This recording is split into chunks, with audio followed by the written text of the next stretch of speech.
Во вестите на М-нет телевизија ќе гледате: обвинителниот акт за пожарот во дискотеката Пулс од Основниот суд Кочани денеска беше доставен до Основниот кривичен суд Скопје.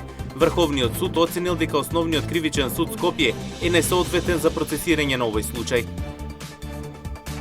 Масовен протест во Свети Николе. Пензионерите бараат линеарно покачување на пензиите од септември. На 15 јули ќе одат пред влада.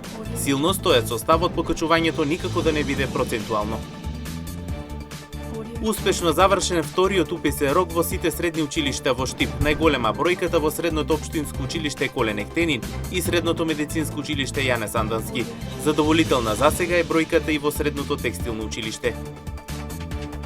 Исчезна штипјанецот Лазар Евтимов, облечен со црни панталони и плава кошула. Последен пат виден во неделата наутро, а семејството и надлежните во потрага. Замолуваат граѓаните да пријават доколку го забележат. Со вестите почнуваме веднаш по рекламите. Останете со нас.